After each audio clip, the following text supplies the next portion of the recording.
We're going.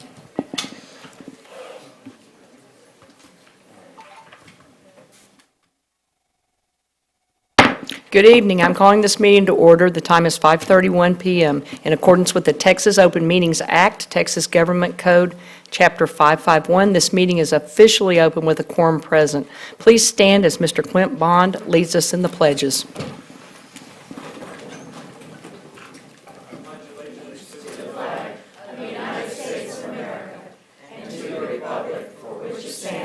One nation, under God, indivisible, with liberty and justice for all.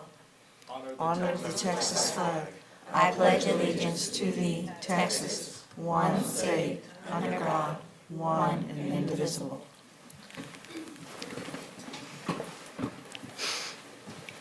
At this time, we will call the public hearing to order. This is the public hearing on proposed 2017-2018 budget and tax rates. At this time, Ms. Shiro, you have the floor. Thank you, President Jackson, Dr. Scrivener, members of the board. We're here tonight for our 2017-18 tax rate hearing. On the 27th of June of this year, this board adopted budgets for the general fund, debt service fund, and food service fund as required by law. And as you'll see in this slide, this was the general fund budget that we adopted. I wanted to point out that the local revenue up there, that it's hard to see, but it's about $346.7 million. That revenue figure was generated on a $1.04 tax rate, and we'll be talking more about that in just a few minutes. But this budget had a total revenue of over $747 million, with corresponding appropriations of $795.5 million, with a negative variance of about $48 million. The next budget that we adopted in June was the debt service fund, and likewise, the local revenue that is shown on that top line was also generated based upon a tax rate of 31.2 cents. And so the budget that we adopted was about $104.5 million in revenue, with corresponding expenses in the form of debt, payments of principal and interest of about $98 million, and somewhat we were putting about $7 million into reserve based upon a tax rate of 31.2 cents. And finally, we adopted the food service budget. That budget had a revenue of $55.5 million, corresponding expenditures of $63.2 million, with a deficit of a little bit over $7.6 million. They had money in reserve, and they're going to be doing some improvements to kitchens over this coming school year using some of their reserve. The Texas Tax Code requires districts to post notice of this public meeting regarding the adoption of our tax rates annually, and it was advertised for this date as required by law. What I wanted to show you here was just a 10-year history of what the Fort Worth ISD tax rates have been. We've been at $1.35.2 since 2015. As we have been discussing over the past couple of months now, because of the increasing taxable property values, the district has the ability to swap 2 cents by lowering the debt service tax rate by 2 cents and increasing the maintenance and operations tax rate by 2 cents, thereby maintaining our total tax rate of $1.35.2.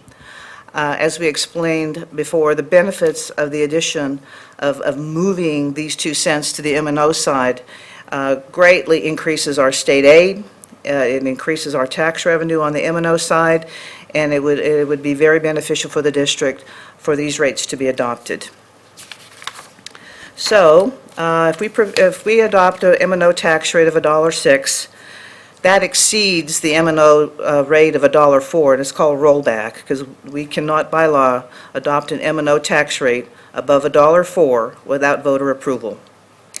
By doing so, that would then create a required tax ratification election, which would be held on November the 7th of 2017. So later tonight, in your packet, as an action item, there's an order calling for a TRE, a tax ratification election. If it is successful, we hope that it will be, that then the general fund, the general fund budget and the debt service budget will have to be amended in November, because when that happens, then there's going to be increased revenue, on the M&O side, and a slight decrease in revenue on the debt service side. So we'll have to do some budget amendments. And if it's unsuccessful, then the M&O tax rate will roll back to $1.04, and the debt service tax rate will remain at 29.2 cents.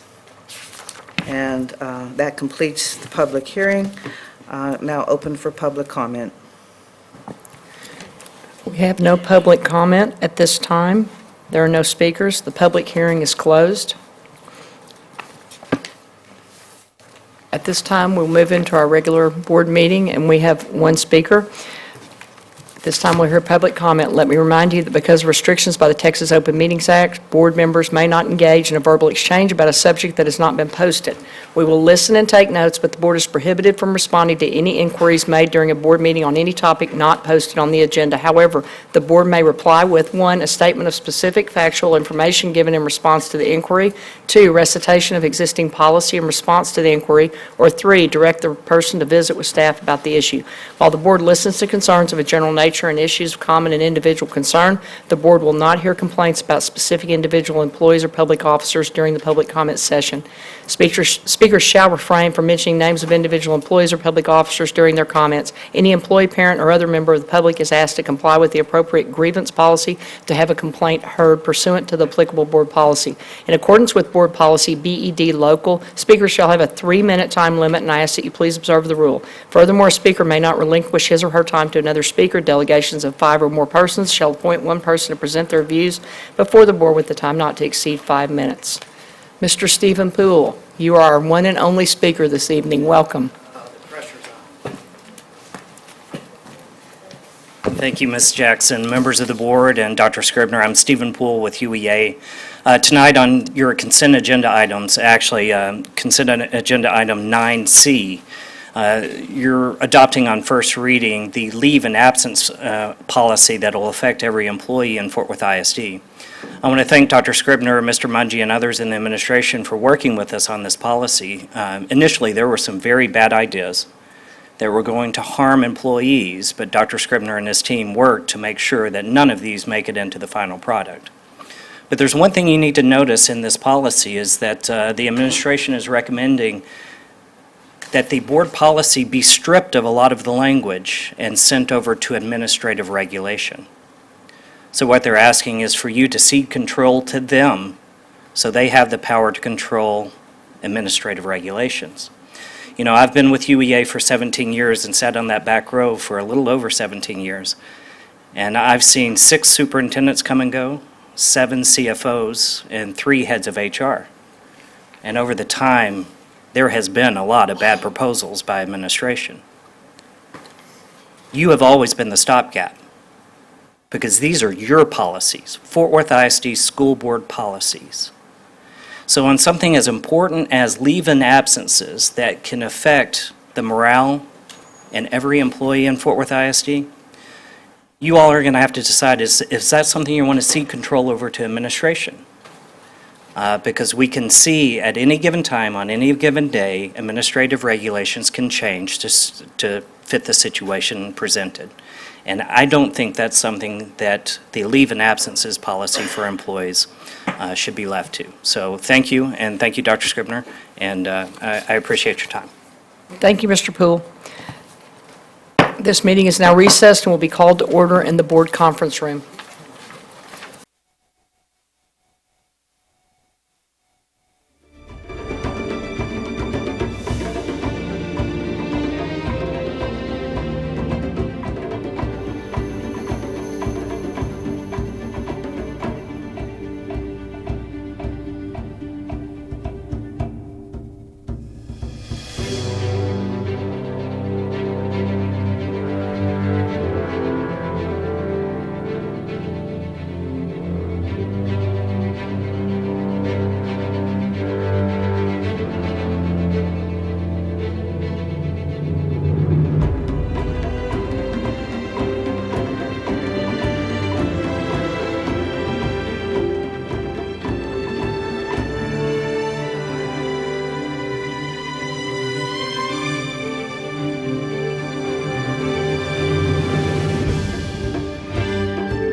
In accordance with the open meetings law, the board opened the meeting at 5:31 PM in the boardroom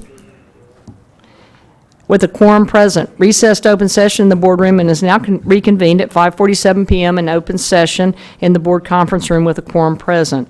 At this time, we will discuss agenda items. Are there any questions concerning consent agenda items? Consent agenda items, Dr. Sutherland?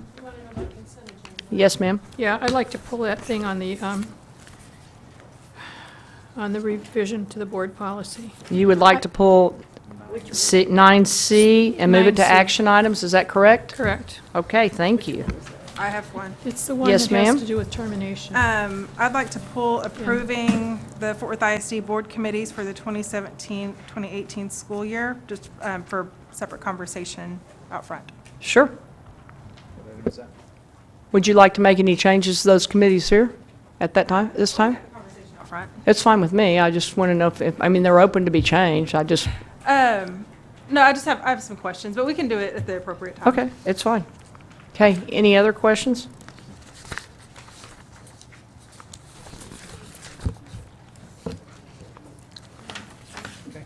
All right.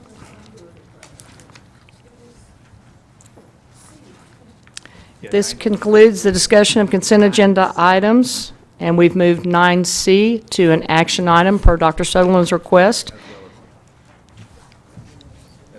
as well as 9I as trustee Paz requests. Is that correct? Okay, then we will move on. No other questions? Do you have one? Okay, we'll move on to item 10, which is Lone Star Governance, and Mr. Mungy will walk us through this. And we all have an extra set of papers that he was kind enough to bring for us.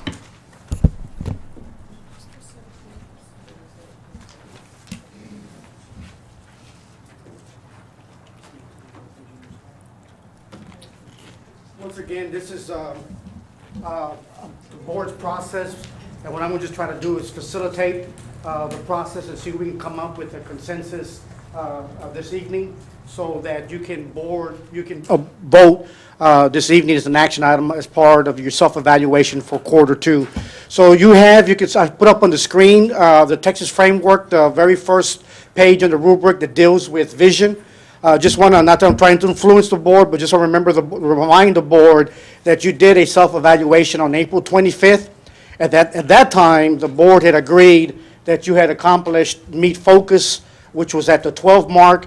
You all had developed collaboratively 3 student performance goals and voted on those 3 goals. So at this point, I think the best way to do it, to see how many of you as board members concur that we're at the 12 mark. Let's start from there. If you could raise your hand up. So I've got 1. Ms. Moss, you're shaking your head. Is that a yes with your hand up? Yes, I want to make sure. Thank you. 1, 2, 3, 4, 5, 6, 7, 8. And Paz has a question. So I almost agree with that, but it says the board relied on a root cause analysis, comprehensive student needs assessment, and/or similar research-based tool to inform identification of and prioritization of potential student outcome goals. I don't know if staff, because staff presented us with our options, so I don't know if that was used or not.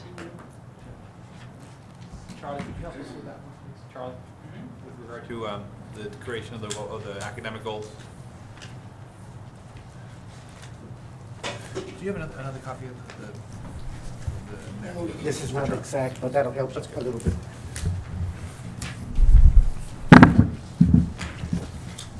referring to this?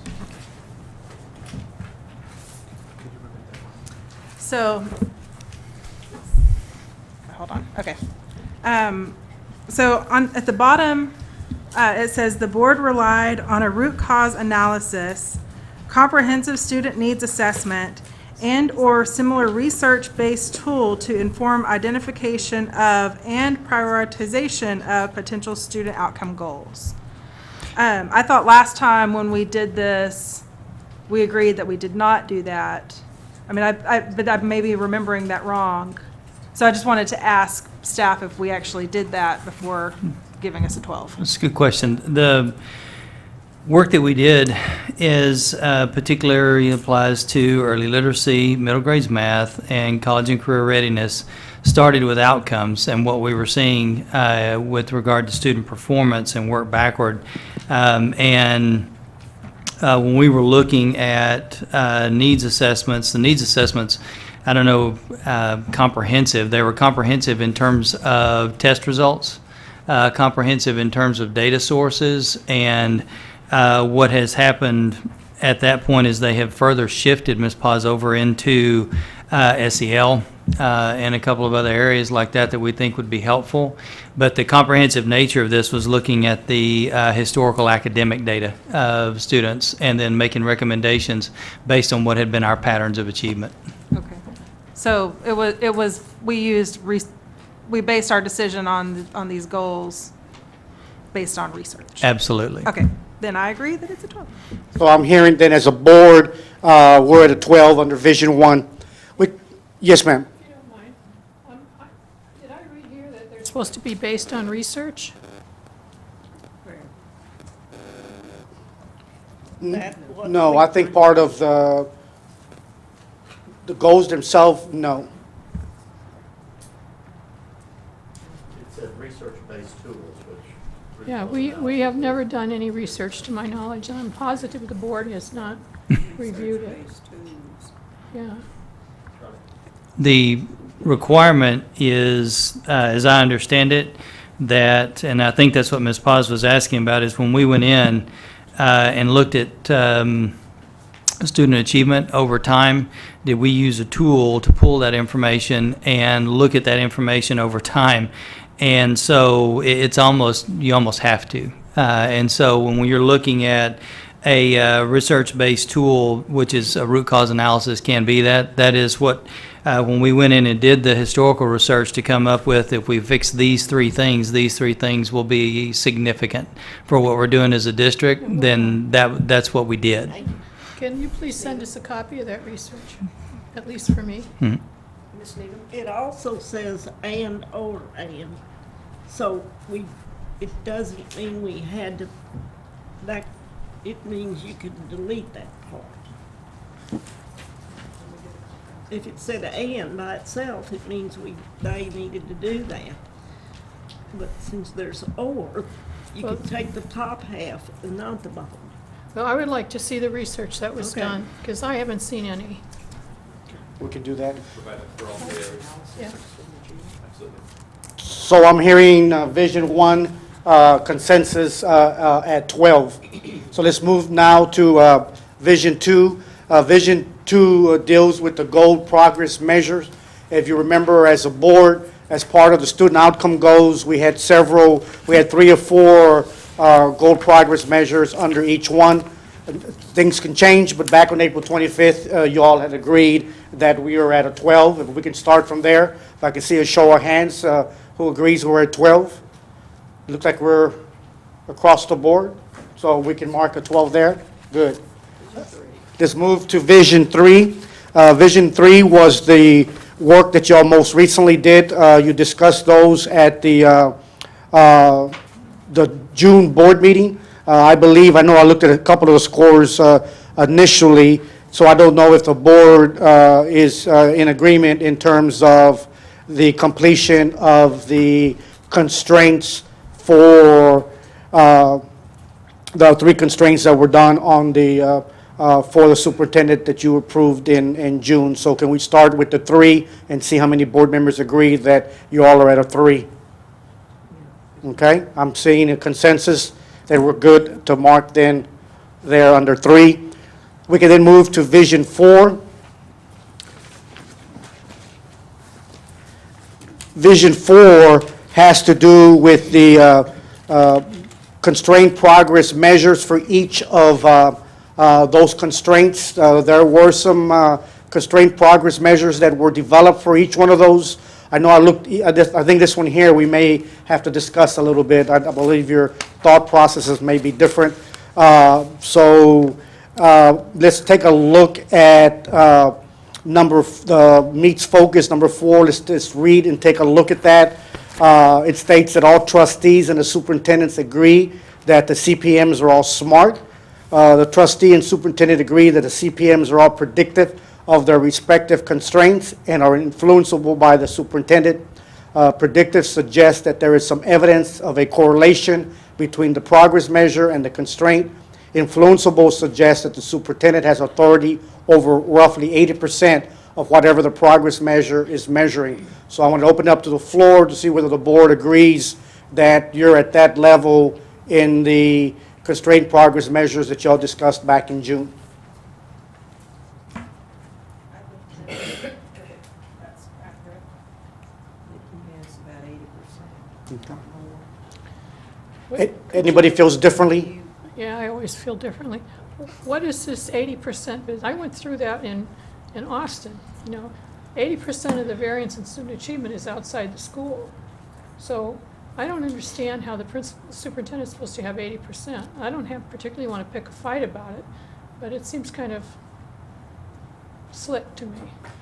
Yeah, and if I may, by that definition, it would be extremely difficult. So I think what this is talking about is 80% of whatever the progress measure is measuring. So irrespective of we believe that what percentage we can influence, and if in fact the external factors are, let's say 70, or what did you say, 80? Right, 50. 50. A lot of So it you can't of the measure. 50 we can influence. Yeah. Does the leader of our organization have the ability to have about 80% influence on that? Yeah, 80% of the possible. Exactly. Okay, that works for me. Sure. Thank you. So we're good with the 4 there? We can now move to accountability 1. Accountability 1 deals with the board invests at least half of its time focusing on its vision and student outcome goals. We can start looking at the middle, approaches focus, which is the 4. Based on the conversation you had with A.J. Crable at the last board meeting, I think where there's an issue, if you look at the last paragraph where it says, of the total minutes spent in board-authorized public meetings, no fewer than 25% are invested either in setting outcome goals and constraints or progress monitoring. What I heard was, we're not close to 25%. Less than 5%, I think. So that means then we go to number 1. The board did approve back in June a monitoring calendar that spans 18 months. Actually, we're going to start at the next board meeting in August discussing each of the goals and constraints individually, spending more time talking about student achievement.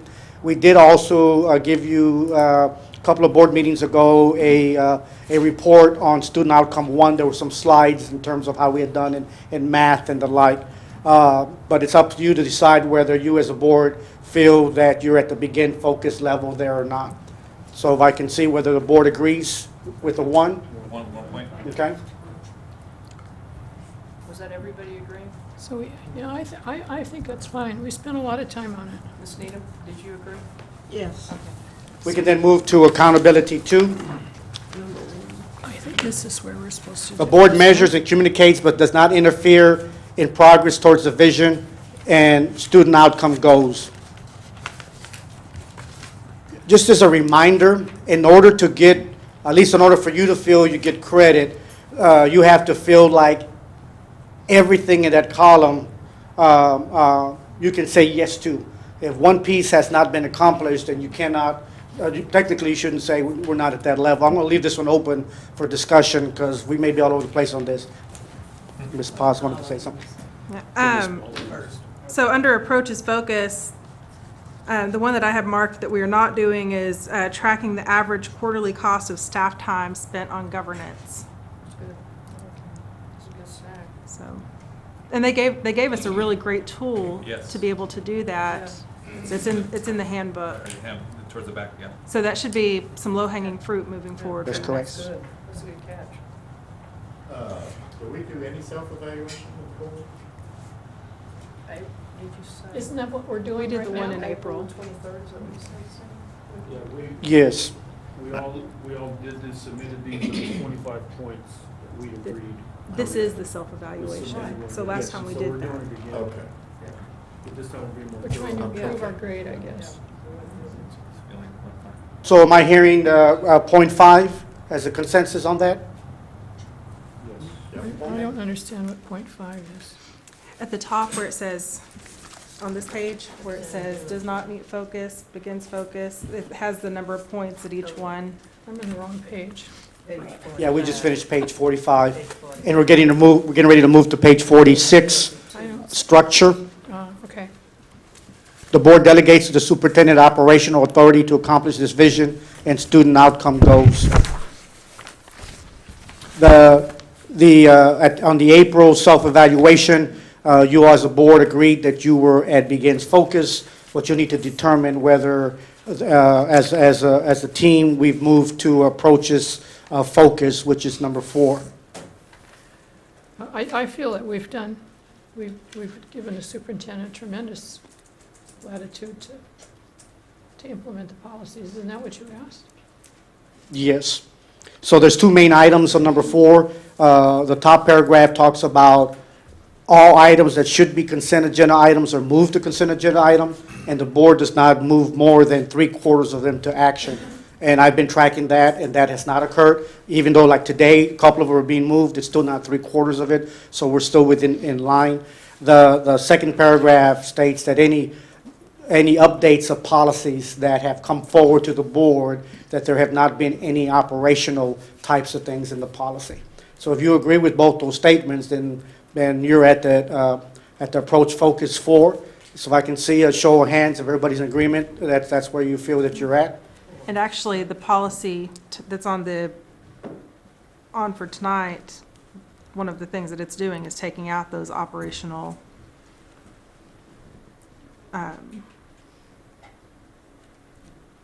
That is correct. operational mandates, which kind of And yes, kind and there's of an item changes where we my- have to look at all of our policies, puts but this me one in a refers to the predicament new with my ones. position on that, so. That's correct. So, yes, sir. do some So on meets self-evaluation. focus, what are we not doing there? Probably, Our board meetings last more than 3 hours. the last one, the board has reviewed its local policies and has voted to remove. We have to look at all of our policies. Okay. And that's the part we haven't done. We've only done B. So does anybody disagree that we should not be at begins focus at 4? If- Yes, approaches focus, okay? I will mark Which one that. did we put? Approaches? Yes, approaches focus. So we mark that 1, right? So we can then move to advocacy. The board promotes the vision.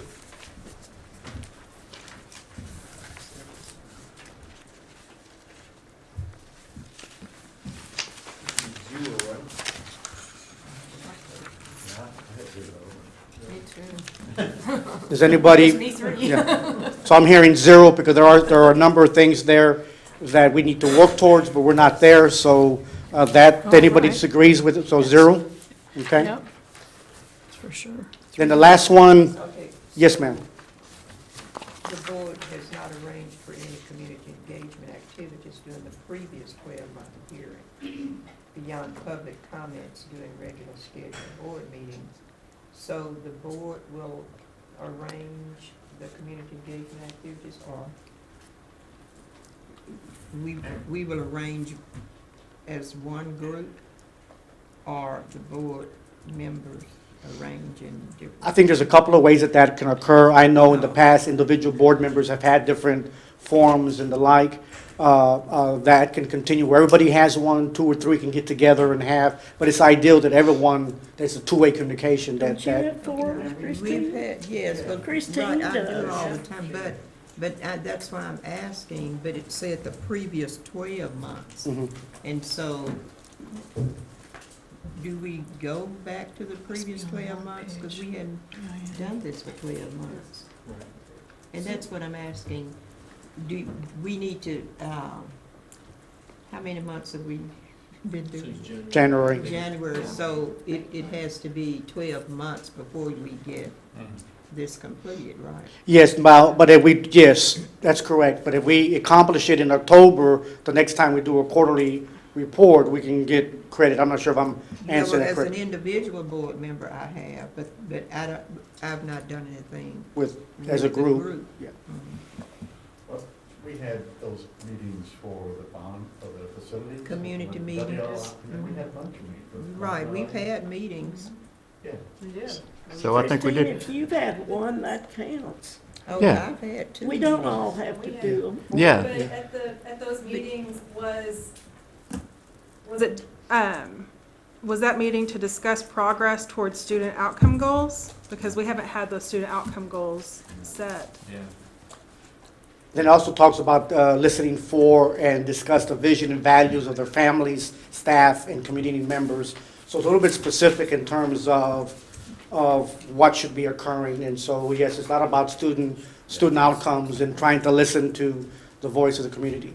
Yeah. So, And We one can of look the at things that we next can. time we do our evaluation, we can look at what has occurred in each Right. member's district. Just review the calendar. And So- then, yeah. So one of the things that we can do to address all of these is at the very end under master's focus, trustees included, well, we can host Fort Worth ISD hosted Lone Star governance training. And as long as we have to include students in that, but if we do that, then it checks off this entire page. I like that. Because then you're discussing the goals, student outcomes, you're having a two-way flow of information. It's not just during a regularly scheduled board meeting. And then, so if we do that and we put up our goals and our progress measures and everything, then we're, so what I'm hearing for now, we agree that it's at a 0, but by all means, we have some ways to work on getting there, maybe even across the board on that there. Our next evaluation day. Yes, okay. The, And the next evaluation day, we want to try to do it, right? yes. The last one is unity. The board works collaboratively with the superintendent to lead the district towards the vision and student outcome goals. Zero. Well, No comment.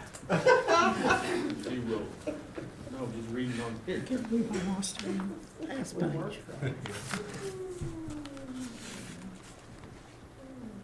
You're talking about the, Yes, Unity. unity. Yeah. so that's 0. So not only looking at what, going back to the last thing, does anyone have any ideas for how we could maybe move that to move ourselves along on that? but reading the EC one,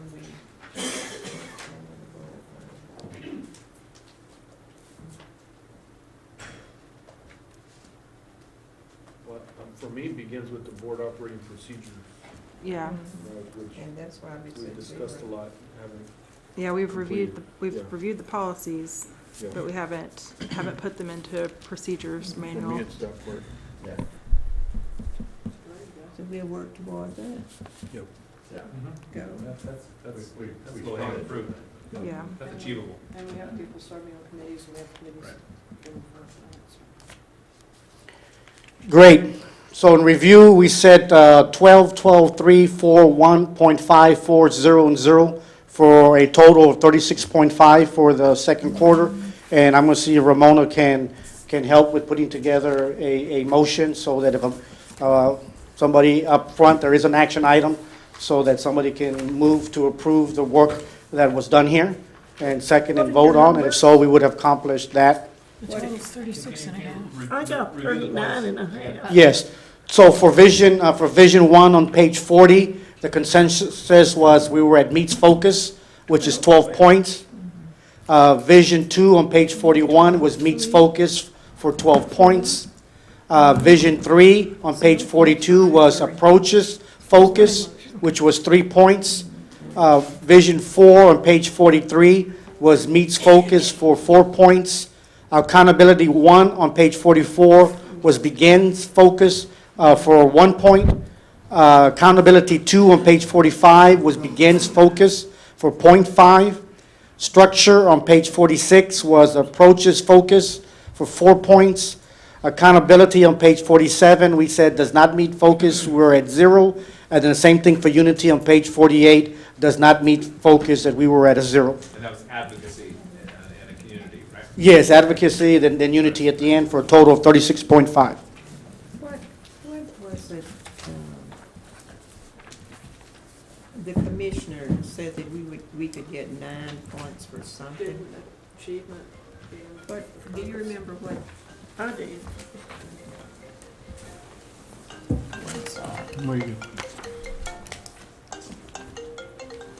Student achievement being the focus of the superintendent's evaluation.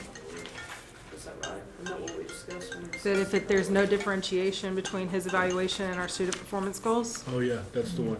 We would get 9 points. That's the one. You're right. Let's get the 9. Yep.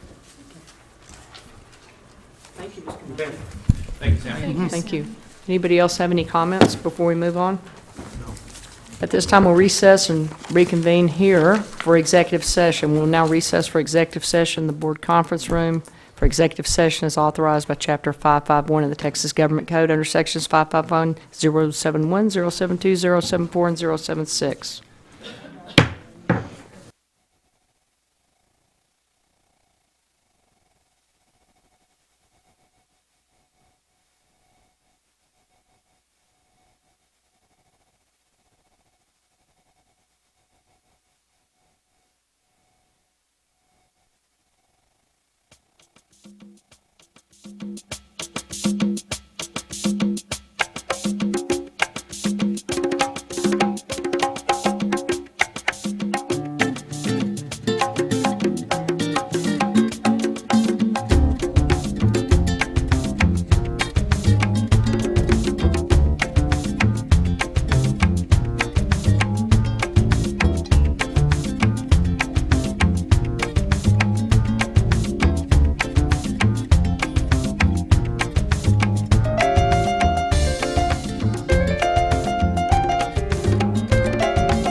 Wake up, wake up, wake up! Let's go! It's time to go! It's time to go! Let's go! Let's go! Come on! Let's go! Yeah! Yeah, today's the day! Hey, why are you sleeping? Let's go, let's go, let's go! It's time to go! Come on, it's time! What time is it? Convocation time! Let's Gotta go! Yeah! Let's go! Let's go! There's a carpool here! Yeah! Well, you can't say they're not passionate about their jobs.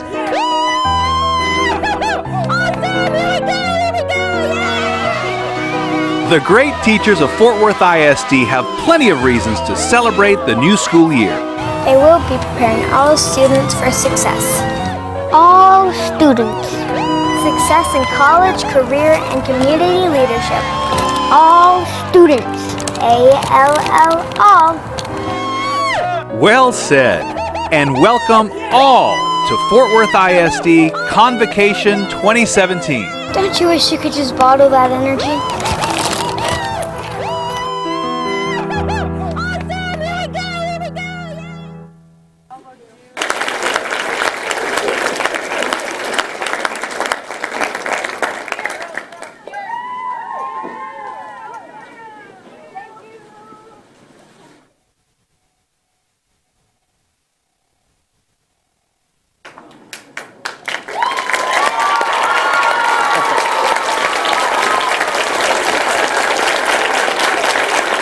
Good morning and welcome to the Convocation 2017. We're happy to have all of our teachers, students, faculty, staff, and administration here with us this morning to kick off the 2017 school year.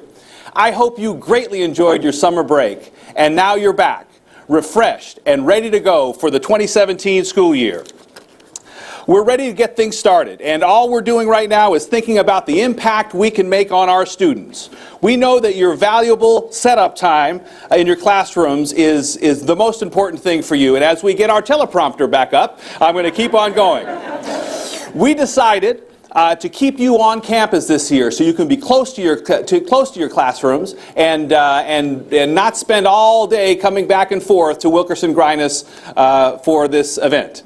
We don't have a teleprompter, so I'm going to go ahead and thank our board for being here and supporting us today. We have with us our Board of Trustees President, Toby Jackson. We have with us Trustee Ann Sutherland.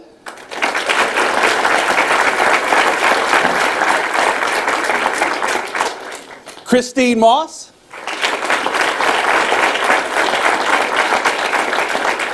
Our newest board member, Anael Luébanos. Trustee Ashley Paz. And Trustee Norm Robbins.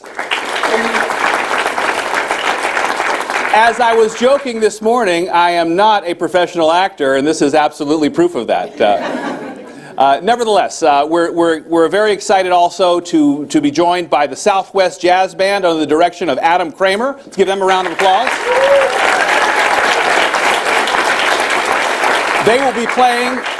They'll be playing again in about an hour when we wrap up. And making our audience up here in the classroom, in the audience here, we have student leaders from two district-wide groups working to bring about positive change on our campuses. The Superintendent's Education Advisory Council and United Voices for Change. To our students, thank you very much for being here.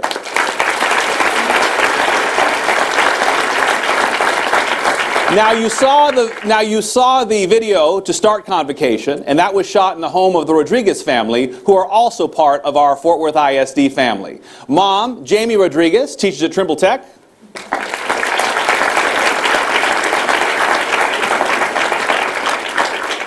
Dad, Juan Rodriguez, played the part of a teacher in the video.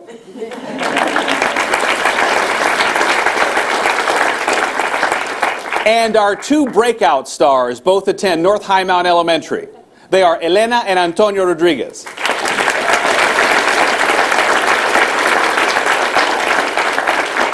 Thank you for the entire family for being here at our convocation. And thank you to the other teachers in the video, the excitable carpoolers. They're watching from their schools today. Darcy Dupree from Southwest High School. From Daggett Elementary, Stacy Gordon. And from Trimble Tech, Raquel Rosales, Argelia Mesa, and Derek Robertson. Thank you all for being here. In our audience here today, we have several more outstanding teachers, and they are the finalists for our 2017 District Teacher of the Year. We have with us from John T. White Elementary, Julissa Gomez.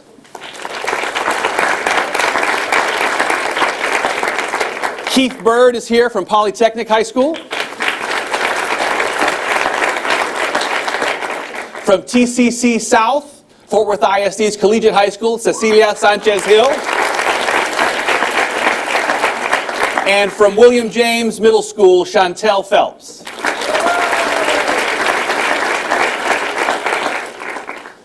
2 additional Teachers of the Year, in fact, the winners of the Teachers of the Year celebration are Lindsay Laster from Meadowbrook Elementary and Chris Workman, who was at Diamond Hill Jarvis High School, now he's at Arlington Heights. Give him a round of applause. And as I said, out of this stellar group, Lindsay and Chris were named Elementary and Secondary Teachers of the Year at a great event this May. What I remember most from that evening was the 2 of them in the back seat of the car. It was for our video, and much like at the beginning of this morning, we had to have several takes. And in that process, we got to know each other quite well. Lindsay and Chris. Academic, your personal, what are your aspirations, so that as I'm planning and going back to the things I've done before, I can see, does this actually meet the needs of my students? And if it doesn't, how can I empower them to take ownership of their learning through using their strengths to tackle what we have for them here in 4th grade? And it keeps them coming back busy and ready to go for the year. Thank you very much, Lindsay. A personifying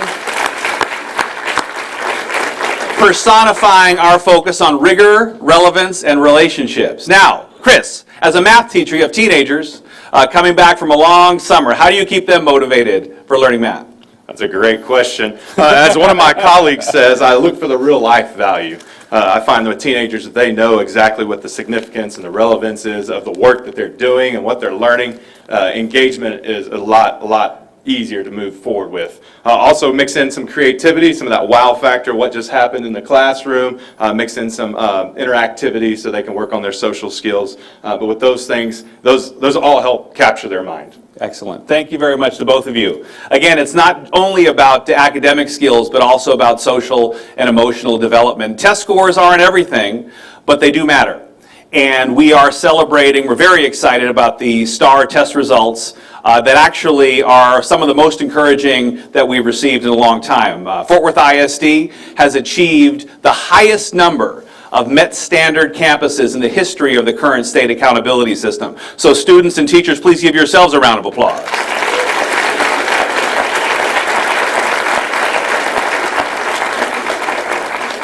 Not only are we excelling at our highest achieving campuses, but we're also cutting back on the numbers of campuses that are identified as improvement required. 4 years ago, we had 28 campuses. Last year, that was down to 22, and today we have only 14 campuses that are designated as improvement required.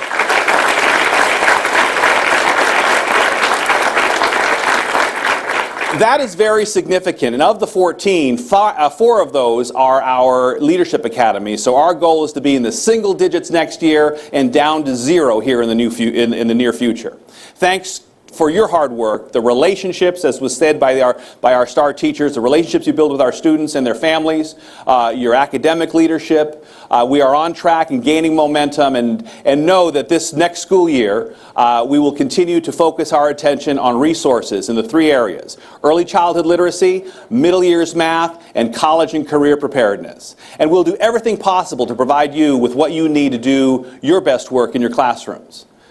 And for Fort Worth ISD, our new learning model, what it requires for the next generation of learning. What is next generation learning? Well, hang on to your hat, because we're about to get some eye-opening insight from our keynote speaker. He is Jamie Casap, or Jaime Casap, depending on your perspective. His job is not a job, it's a calling. He's the Chief Education Evangelist at Google. And as his title suggests, he has a passion for education and for communicating the need to transform what education looks like. I met Jamie in Phoenix when I was superintendent of Phoenix Union. He started a computer programming and coding academy alongside of our instructional leaders that is changing the lives and the destinies of students, urban students, low-income students, language minority students, students of all backgrounds in Phoenix, and we look to replicate that same kind of success here in Fort Worth. So with no further ado, I'd like to introduce my friend, Jamie Casap.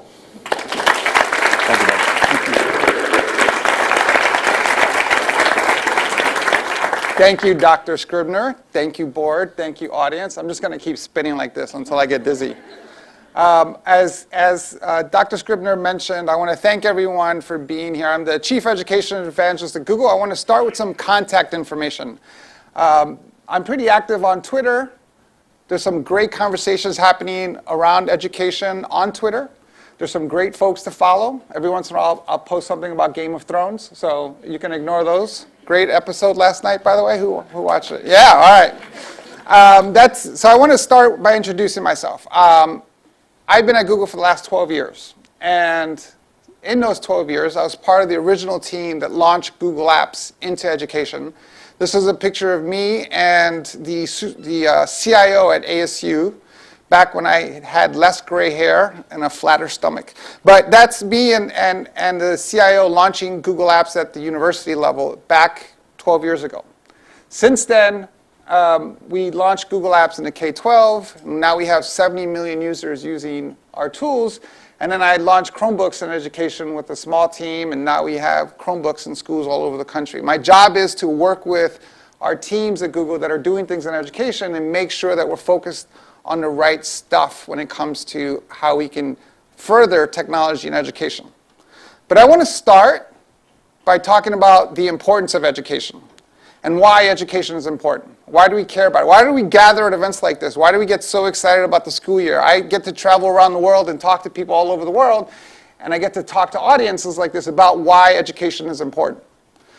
And we understand that education is what disrupts poverty. Education changes life of a family. And this is a personal passion, as Dr. Scribner said. This is a personal passion for me because I'm one of those kids that we often talk about when we talk about what's possible for our students. I am a first-generation American, born and raised in Hell's Kitchen, New York. Any New Yorkers in the room? Just one. All right. We're usually pretty loud, so you can tell where we are most of the time. But this is the Hell's Kitchen, not the one that you find today, but the one from the 60s and 70s and 80s. It was not a nice place to be.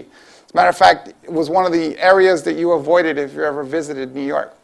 A lot of crime, a lot of poverty, a lot of drugs, a lot of things were happening in this neighborhood. My mother had come to New York escaping poverty and government oppression, like millions of immigrants before her and millions after, from Argentina. I was born and raised there and with a single mother on welfare and food stamps. So I'm one of those kids that we often talk about. And for me, education was my answer. I can see that those that were successful were those that had an education. So I went to high school, went to college, went to graduate school, and I get to stand in front of you because of education and all the things that I've been able to accomplish. Now, I've had some amazing milestones. I've done amazing things in my career as far as I'm concerned and things that I care about. I had one of those milestone moments 2 years ago now, when the First Lady of the United States, Michelle Obama, as part of her Reach Higher initiative, asked me to come speak to 200 kids about the importance of education. 200 kids that were experiencing what I was experiencing in their lives. And I said, let me check my calendar. No, you say yes, you show up.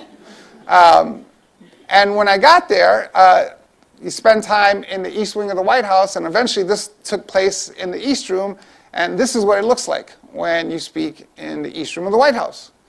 Doesn't this look like, I don't know if you can put it up there, but doesn't this look like one of those pictures you get at the State Fair? Where they green screen you into Photoshop you into the thing?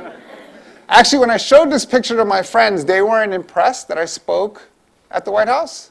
They were impressed that I owned a suit. But I have one suit, that's it. So hopefully I don't have to wear it too many times. So that's the American dream, that's the American ethos. If you work hard, you get your education, you can take a kid like me from Hell's Kitchen, New York, and put him in the East Room of the White House to speak to other kids about education. That's what we all strive for. But here's the thing, and this is for all the teachers that are out there, that the impact that we have on students goes on for generations and generations. That the impact that we have on students, whether you teach for 2 years or 20 years or 40 years, goes on and impacts students that you will never meet in your entire life. Because now I have my kids. This is them. You can see them up there. These are my kids. Don't awe them. You don't know them. I have a 24-year-old, a 16-year-old, and a 2-year-old. Some of you are realizing I can only handle one child at a time. I like it this way, just one every couple of decades. And my 24-year-old is living in Hell's Kitchen, New York, working, just accepted a job, I shouldn't probably say it publicly, but she's accepted a job with an organization that she's very thrilled about. But we never talked about college. We never had a conversation about whether she was going to college or not. She just assumed she was going to college because I went to college and her mother went to college. She assumed she was going to graduate school because I went to graduate school. And her mother's also a teacher, and she went to graduate school. She assumed I was going to pay for it, but okay, we solved that problem.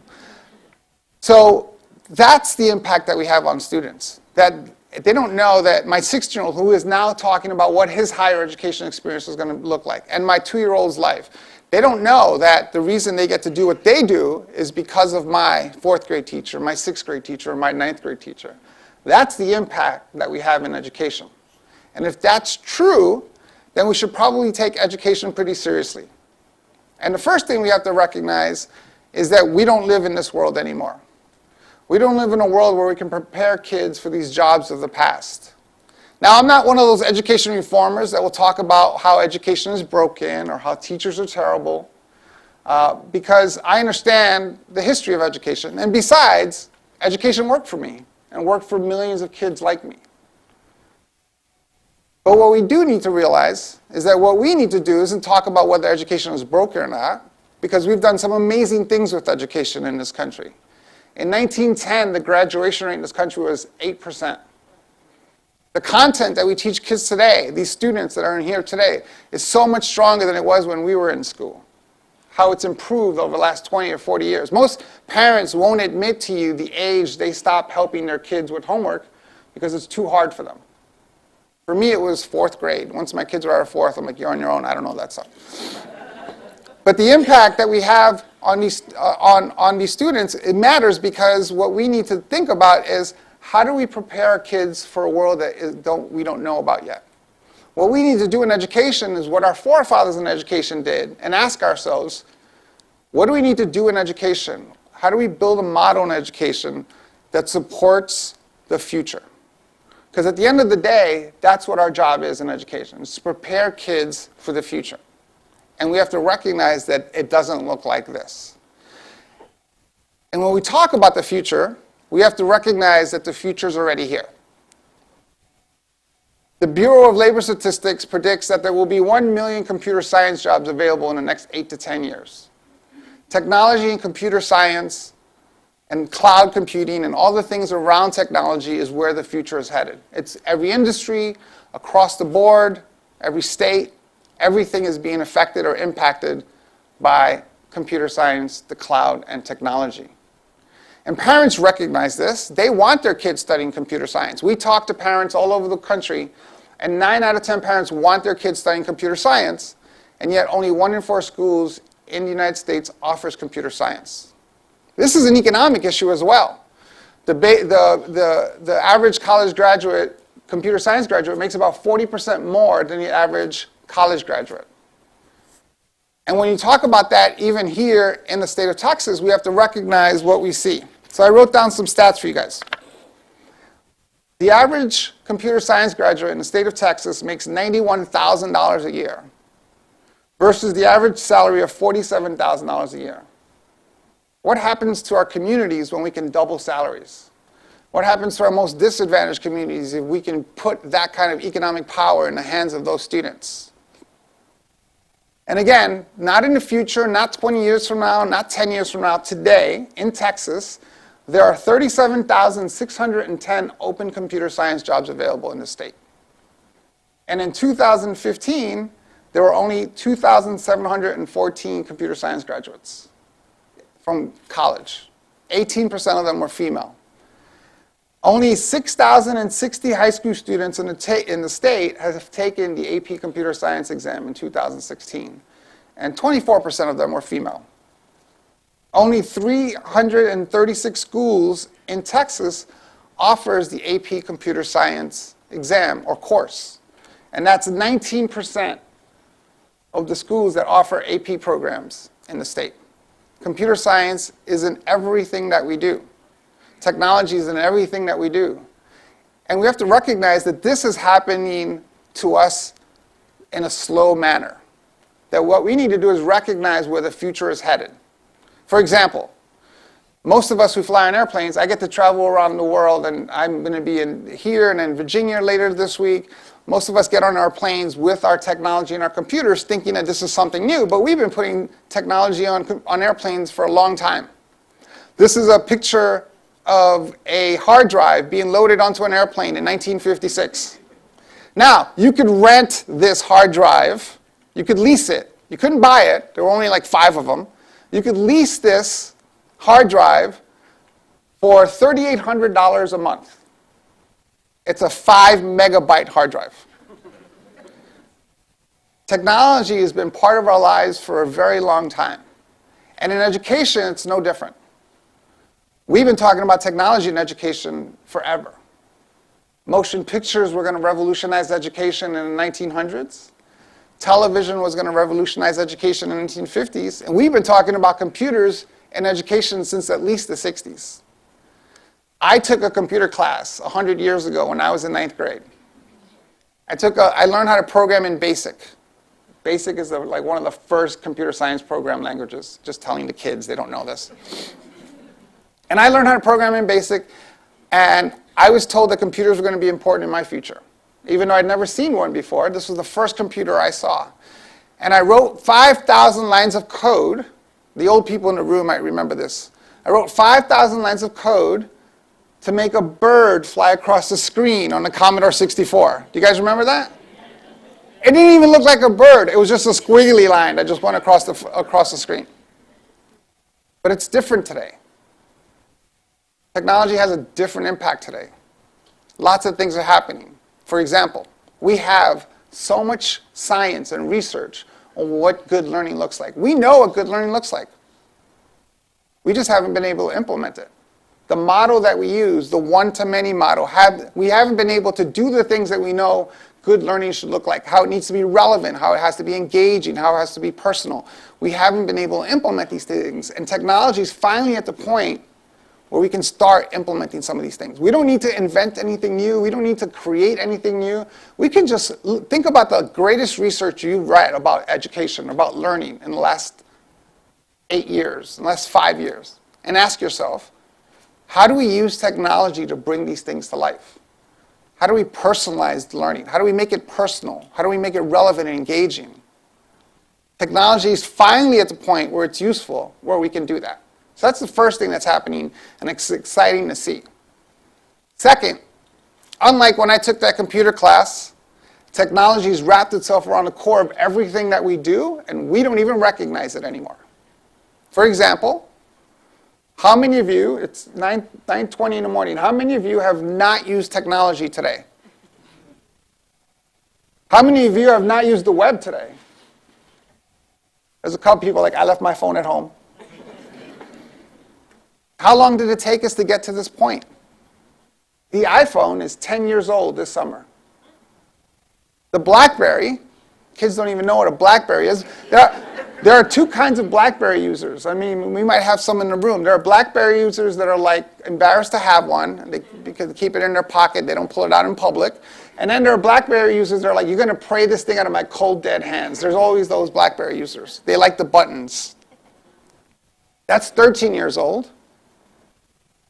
Do you remember, and the kids aren't going to believe me when I say this, but do you remember we used to have to call the internet? Like place a phone call to the internet, and the internet would be busy. And you were okay with this. You're like, I tried to call the internet today, it was busy. Person you're talking to said, did you try another number? Like you had a list of numbers you could call the internet with. And what was your reward when you got online? It was a bunch of pages with words. And it had links to other pages that had words. And you were excited by this. And every once in a while, someone would post a picture on one of those sites. And you'd lose your mind. You're like, everyone, come here. There's going to be a picture on my screen. And it would just go back and forth like this. All right, come back in half an hour. There's going to be a picture on my screen. And today, what's your expectation with technology? If you read my stuff, I'm a huge fan of teachers. And teachers to me are the most patient, the most understanding people in the world. And I've seen teachers turn into a mob at conferences when the Wi-Fi is too slow. Like seriously, like pitchforks and everything. They just are crazy about their technology and making sure that it works. And if that's the way it is for us, we're the generation that was minding our own business when this thing called the internet showed up. What does that mean for a generation of kids who don't know what the world looked like before Google? A generation of kids who don't know what the world looked like before smartphones and tablets and laptops. A generation of kids who don't know what the world looked like before Wi-Fi. Tell these poor kids that there are places in the world that don't have Wi-Fi, and they're like, what? Where? Like, they don't understand that. Now, it's important to point out that I'm not saying that this generation is different than we are. I would be careful with anyone who would come up here and say, this generation is wired different than we are. Their brains work differently. No. They can't do two things at the same time. They do two things at the same time poorly, just like we do two things at the same time poorly. But how they think about learning is different. We learned a certain way, and we think that that's the way that our kids should learn. The problem is that these kids are growing up in a different world. They're learning in a different way, and we need to take advantage of that. This is a picture here of my 16-year-old when he was 13. And he comes into my office showing me his lines of code. He wasn't showing off. He had a bug. He couldn't fix it. He wanted me to help him. He was learning how to code, and I didn't know it. I had no idea. He was playing Minecraft and building things with his friends all over the world, something around a casino, and they were making money. I was waiting for the FBI to break down my door. But he was doing his thing online, learning how to code, learning how to do this, but I didn't know. He didn't come to me and say, hey, what class can I take to learn how to code? He didn't come to me and say, what teacher can teach me how to code? He didn't say, oh, I can't wait till the school year starts, or I can't wait to go to college to learn how to code. He just started learning how to code. I work at Google, and he didn't ask me to learn where he should learn how to code. That's what this generation is about. This generation is about figuring out things and where they are, and how do we take advantage of that. Now, when you think about this generation, and you think about the things that they're facing, we have to recognize that they're facing a future that is completely different than the future we faced when we were in their shoes. For example, there's a lot of talk right now, there's been a lot of talk over the last year or two, about how we need to bring back American jobs. But the truth is that we all recognize that only about 15% of jobs have been lost to trade. The rest of the jobs have been lost to automation. Go visit an Amazon warehouse that's 5 or 6 football fields big, and you'll see 6 people that work there. The rest of these little orange robots. That's who works in these warehouses now. And even if we can find jobs, the traditional jobs of potentially warehousing or other manufacturing jobs or other things like that, there's a really good chance that those jobs aren't going to be done by people. They're going to be done by these things. And robotics and what's happening with automation and robotics at the same time. If you want to see what this looks like, go to YouTube and watch a video by Boston Dynamics on a robot called HAL. And you can see what HAL can do today. What's this robot going to be able to do in 10 years? In 20 years? And even if we can surpass that and we get through that, maybe there are other jobs that human beings are going to be able to do, then those things might be self-done. You can buy a self-driving car today. 4.5 million Americans in this country make a living driving something. Driving people, driving supplies, driving things. What's going to happen in 20 years? It's estimated that most metropolitan areas will lose about 50% of their jobs in the future due to automation and robotics. And this isn't just in manufacturing. This is in sales, retail, finance. We're talking about, big finance jobs that are going to be done by algorithms. So when we think about the skills that we need to prepare our kids for, they're not the same. Now, we talked to employers all over the world, and we asked them, what are the most important skills that you need your employees to know how to do? And I'm going to show you the slide from the results of that survey. But the most fascinating thing about this slide is that it's not fascinating at all. That we've been looking at this list forever. We know this list. Problem solving, collaboration, critical thinking, right? We talk about these things all the time. We've been talking about this list for so long, we call them 21st century skills. We're 18 years into the 21st century. You have kids that are starting in school this fall that will be around in the 22nd century. So because we've been talking about this list for such a long time, we think we know what we need to do to prepare our kids with these elements, these characteristics. But we're not taking into account what the future holds. I'll give you a couple of examples. One of the questions that we still ask students is, what do you want to be when you grow up? How many of you have heard that question? What do you want to be when you grow up? Yeah, most kids have heard that question. Well, that question doesn't make sense anymore. That question used to make sense when we were kids, when we had like 20 jobs, right? You could be a businessman, a scientist, an astronaut, we had a firefighter, a police officer. We had general categories of jobs. Jobs did not move that much. There were categories of those jobs, but it wasn't like we were creating a whole bunch of new jobs. Today, I'm working in a job for a company that didn't exist when I graduated from graduate school, let alone high school. 60% of the jobs of the future don't exist today. So it doesn't make sense to ask kids what you want to be when you grow up. What makes sense is we should be asking students, what problem do you want to solve? What problem spins in your head? Because the more important question is, what do you need to learn to solve that problem? What are the knowledge, the skills, and abilities that you need to solve that problem? How can you start getting those knowledge, skills, and abilities? What classes can you take? In school, out of school, online, offline? Who's solving this problem today? What blogs are out there? What newsletters are out there? What documentaries are out there? They have the world at their fingertips. How do we take advantage of this? This is a picture of our Google Science Fair winners from a couple years ago, and the girl there in the middle, one of my favorite contestants, Anne.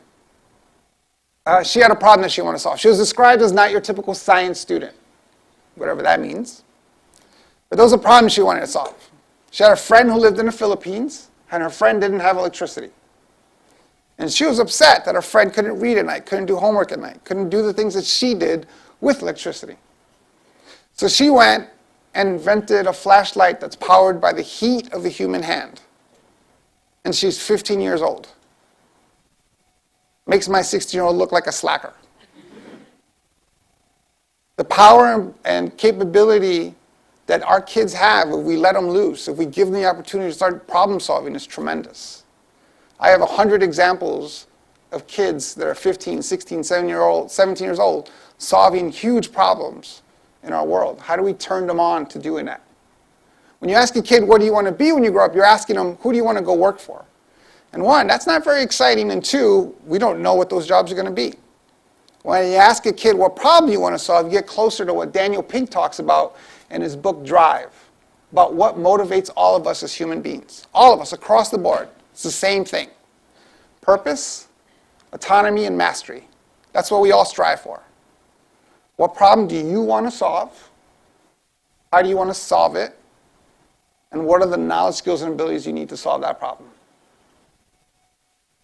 So that's we need to focus on problem solving as it becomes the most critical skill that we need our kids to have. We talk about critical thinking a lot, but our education model is set up with limits. We give kids A's and B's and C's. A C is a passing grade. A D could be a passing grade. What's a C in journalism? You got 70% of the facts right, and that's okay? How do we teach our kids to continuously improve, continuously iterate, continuously fix things? Because that's the world we live in today. If you used Google last night, then used it again today, you probably used a different version of Google. Because we update Google 600 plus times a year. That's just one company. We live in a world of constant and consistent iteration. How do we teach our kids to constantly and consistently iterate? We talk about collaboration in education, but the truth is we don't mean it. Education is still set up as a single-player sport, which used to make sense for the old world that we lived in. Today, we live in a team-based world. How do we create collaboration for our students? Imagine as teachers, you hand out a typical test, 9th grade test. Not a quiz, I'm a big fan of quizzes, but let's say test. We know that kids will memorize things to take a test, they take the test, and then 3 months later they forget what was on that test. We all know this. It's fact. Imagine in one of those tests, the kids didn't spend time memorizing everything. But instead, at the end of the test, 2 kids came up to you holding the test together and said, you know what, we decided to combine our skill set and work on this together. What would your reaction be? Why are we teaching kids that collaborating is cheating? How do we build real collaboration into our models? I'm not talking about group work. I'm talking about the meaningful collaboration because, and being in New York in the room, I don't want to be cheesy, but there's something beautiful about knowing that in the 12 years that I worked at Google, whatever idea I have, whatever crazy thing I have, that when I put it in front of my team, it's going to get better. That they're going to improve on it. That together we're going to create a better product, a better thing, a better idea, a better strategy. So we need real collaboration, the ability to listen, to ask questions, the ability to change someone's mind, which is something we desperately need right now, the ability to give feedback, the ability to build consensus and influence. One of the things that we look for at Google is called leadership. And do you think by leadership we mean, can you just tell somebody what to do and they'll follow you blindly? No, we mean, can you influence? Can you collaborate? Can you move someone? Can you take a step back and let someone else move? That's what we need in the future that we face, is humans collaborating with each other to solve problems that they're facing. And finally, we want to make sure that we're building digital leaders. Just because these kids were born with technology doesn't make them technology experts. As a matter of fact, I'm kind of scared. There's a recent study done at Stanford where 82% of elementary school kids can't tell you the difference between a sponsored website and a real news site. 82%. Those kids are going to become 21 years old and they're going to come work at my company someday or some company that I run. And I'm going to ask them to put together some research, some data that I need to present to a financial advisor or to, worse, a government agency, and I'm not going to know whether those things are real or not. How do we build strong digital leaders? The ability to vet, make sense of information, the ability to think about what they're looking at, the ability to take that information and convert it into real intelligence, the ability to be private and secure and safe online. How do we make sure we're doing that in our schools? Because if they're not doing it in schools, where are they going to learn how to do this? We need to make sure that we take this, not think of technology and the internet and the cloud computing as a fad, and help our kids navigate through that world that they face. So what I think we need is a culture shift. We need to think about education from a different perspective. Not that it's broken, that what we need to do is take the best of education and bring it to the next level. We can stop having debates about whether kids should memorize things or not memorize things. The answer is obviously both. We want kids to memorize things. But then at some point we have to recognize that memorizing things doesn't work anymore. Look, I have a 2-year-old. And for the last year, maybe even longer because I'm a little bit of a pusher, but in the last year, I've had those letters, the ones that stick to the side of the bathtub. And I would pull out the A, and I'd show it to my 1-year-old when she was 1, and I'd go, "What's this?" And she'd go, "A." And I'd beam with pride at her genius. And then I would pull out the B, and I go, "What's this?" And she'll go, "A." I'm like, all right, we need to work on this. I wanted her to memorize letters and numbers and facts and figures. But at some point, We got to take that information and convert it into real intelligence that she can use. I saw, it was my favorite stat that I still talk about, is this survey that I saw where 7% of Americans can name you the first 4 presidents of the United States. It's supposed to be a bad thing. But when you think about it, what does it mean? Now, I can ask one of you to name me the first 4 presidents. And if you don't know, you might be embarrassed. And other board members will make fun of you because you didn't know who the first 4 presidents are. Even though they didn't know who the first 4 presidents are. They just didn't get called on. Sound familiar? Or, I can give everyone in this room 30 seconds, and all of you can tell me who the first 4 presidents are. Information is a commodity. It has no value. It's what we do with that information. How do we convert that information into real intelligence? So the question isn't memorize the presidents and list the first 4. The better question is, what are the 3 things the first 4 presidents agreed on? What are the 3 things they disagreed on? And how did that shape our country? Who won those arguments?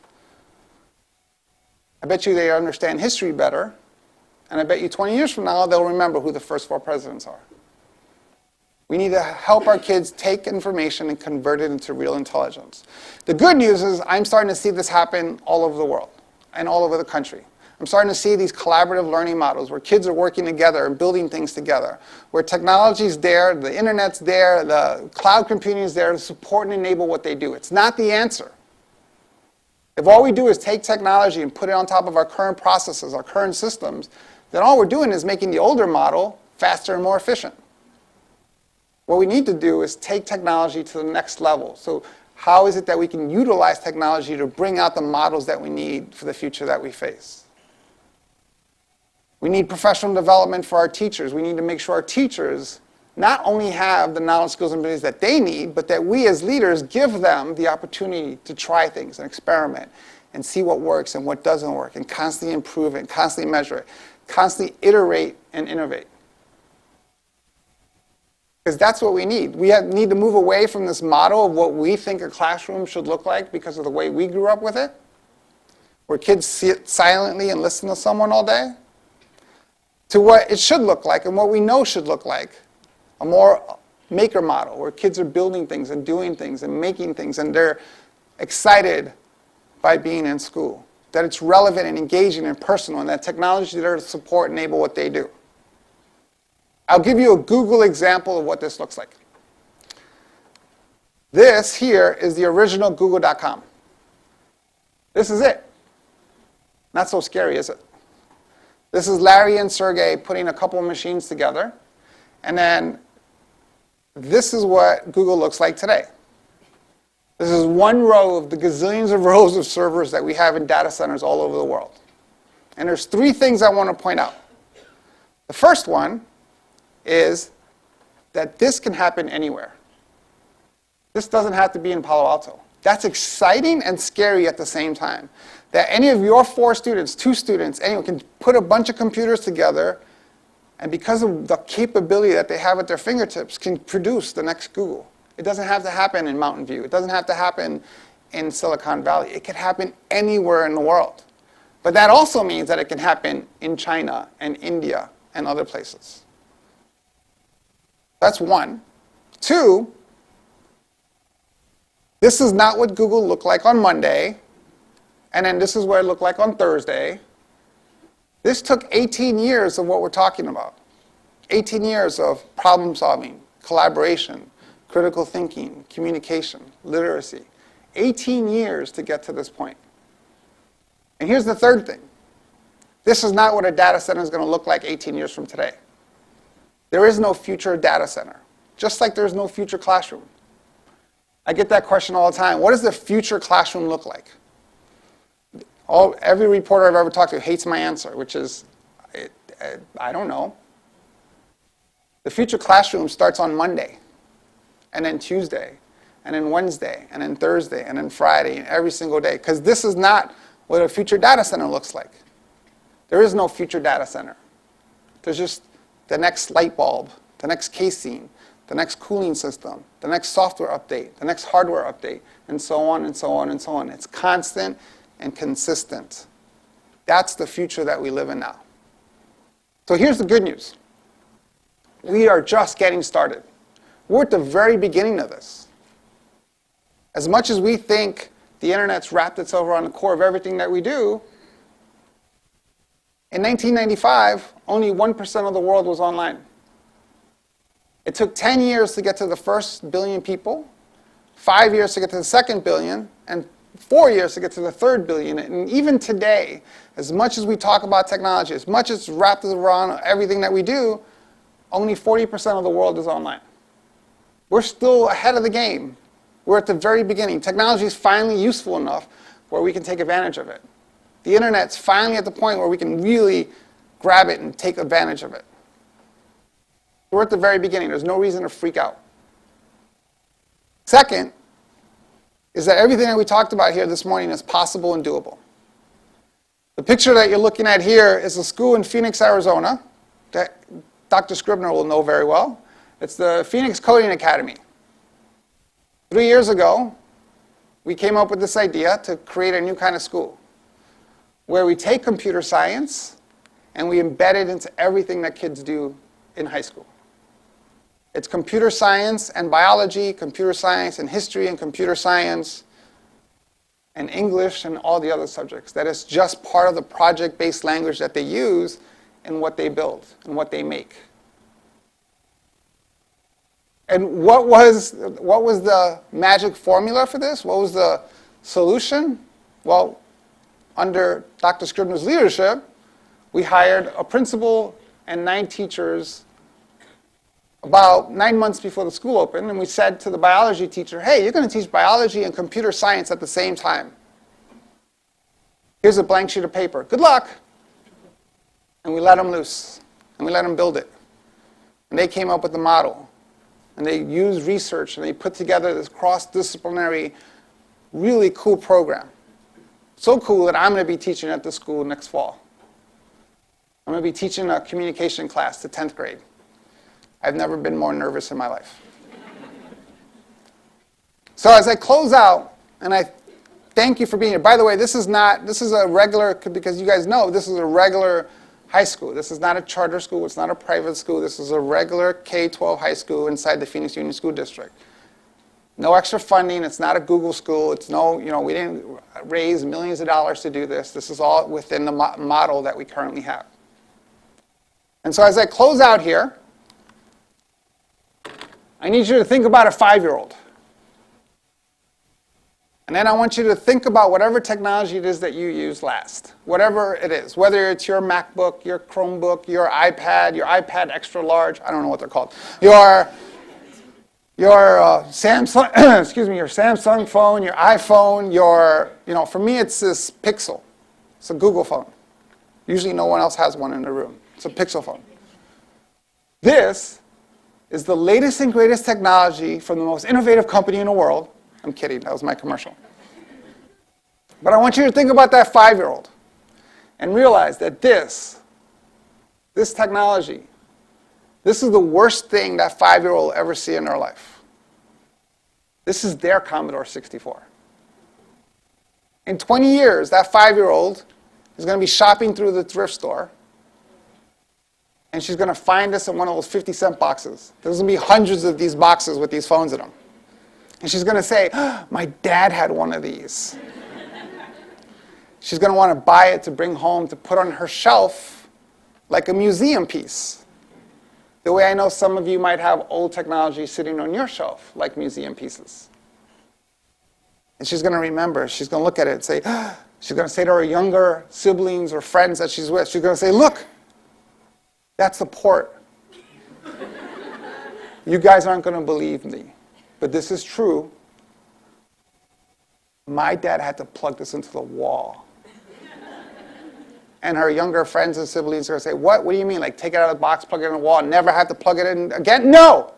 Every day, for hours, he had this thing plugged into the wall. Those are the 5-year-olds who are coming to our schools in the fall. That's the future that they face. How do we build a model that makes sense for them? How do we do what our forefathers in education did and take the best of education and bring it to the next level? How do we create the model that we need for them to build the knowledge, the skills, the abilities that they need to face the future, to build the knowledge, skills, and abilities that they're going to need to solve the problems that they are passionate about. That's what we do in education, and I'm excited to be here. Thank you guys very much.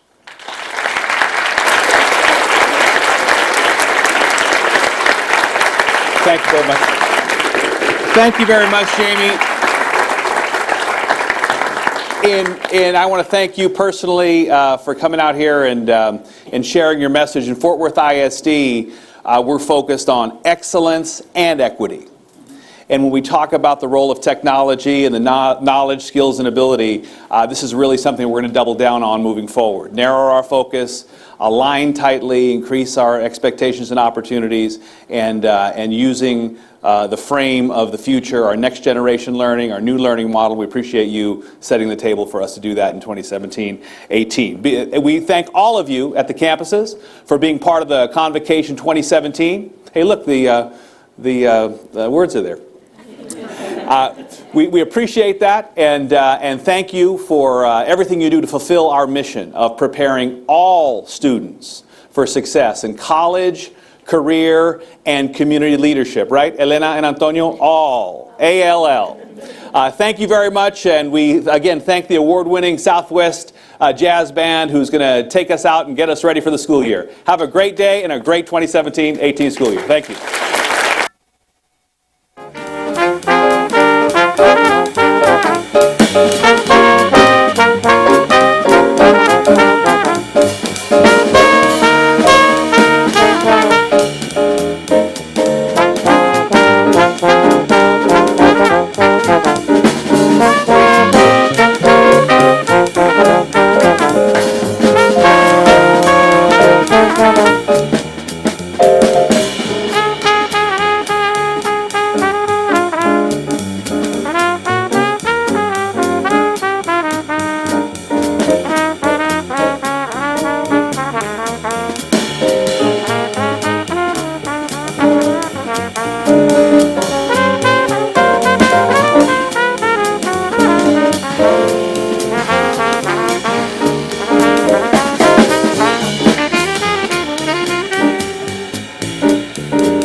What do you expect to get out of this trip? Start to learn more about the Cold War and really see it eye to eye. Let's load them up.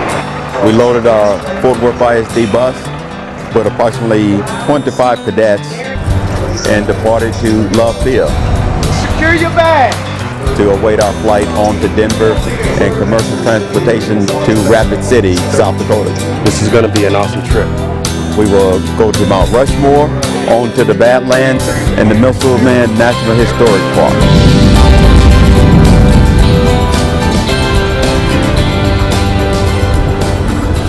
The main goal of this project, Arc to Equality, is to study issues of inclusion related to national parks.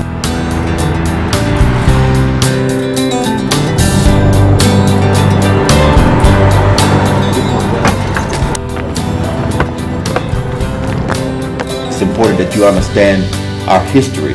I'd like to get someone who knows the information in the area. I'm excited for you that you get to do this. This is a big deal.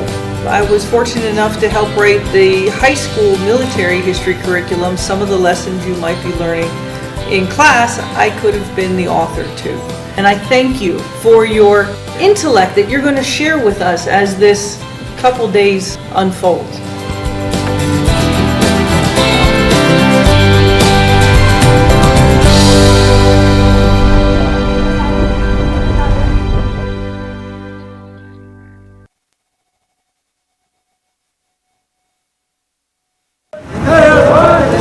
We're training over 212 cadets today to various team building leadership exercises. The squad's gonna be doing opportunity training. The goals are to allow cadets from all over North Texas to practice those leadership principles that were taught in the classroom in a different setting. 1, 2, 3 left. Oh, this is an incredibly impressive facility, and the opportunity for students to get out in the wilderness and experience nature, but also build team and build leadership skills. It's been really, really impressive afternoon. Climb on. I think it's good for the cadets. It helps shy cadets such as myself get out of their comfort zone and experience new leadership positions. I say you have to live and you have to try things you've never tried before. And it's good to find things that scare you and to also try them.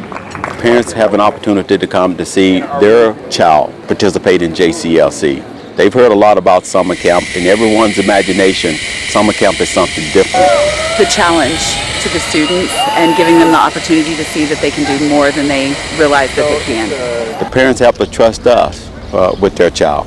They have to trust the activities and exercises that their child is engaged in. And for them to come out to see that's great support. When they leave here, they have more confidence and some skills that they didn't even recognize. And those who had the skills, those skills are sharper. Mama, mama, can you see?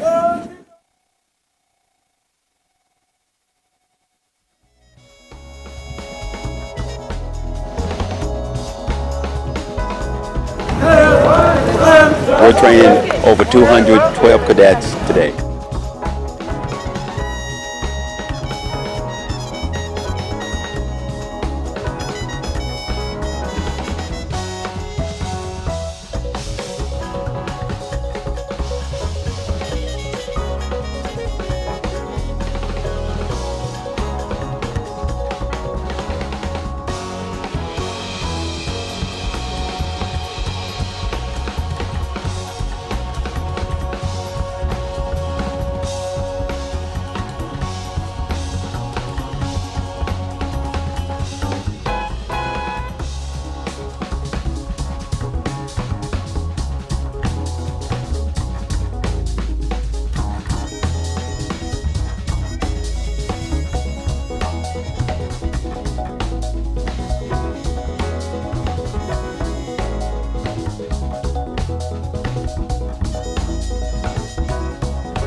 The abstinence was Mr. Louis Bonos. Are we good? Moving on to action items, number 15 on the agenda. At this time, we're first going to vote on 9C, approve the first reading of TASB update revision to board policy DEC local. Do we have any comment on this? Do we have a motion? I do, it is a motion. Okay. I'd like to make a motion before I comment. Isn't that what we're supposed to do? Yes, we've got a motion for 9C. Approve first reading TASB update revision to board policy DEC local. You've moved, Dr. Sutherland, and seconded by Ms. Paz. Any discussion? Yeah, that's not what it says on my, I know, because we took them from consent to action. I didn't really want to move that we approve it. What I really wanted to do, I don't care how it's written up, but I think this needs to go back for more work.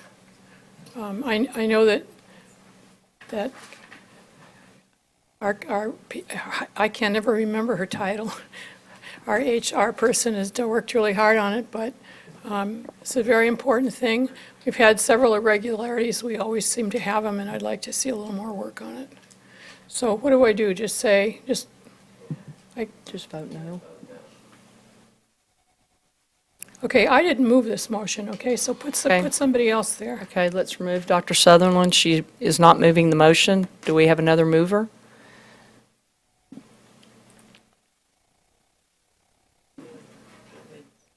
Yeah. Mr. Robbins moves the motion. Ms. Moss seconds the motion. Any further discussion? Please, let's move to voting.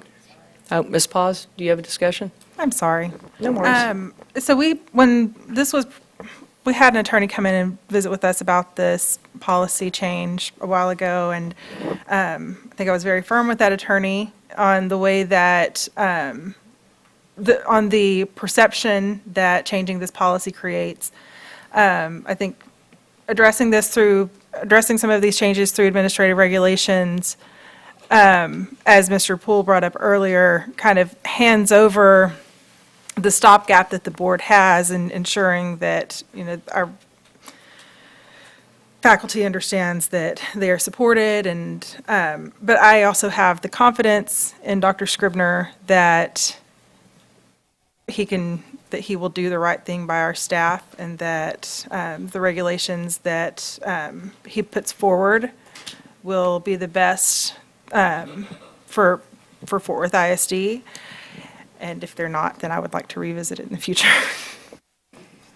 Okay, thank you, Ms. Paz. Any other questions or concerns?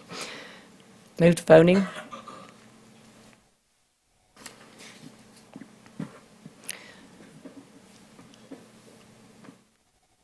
Motion passes 7 yea, 1 nay.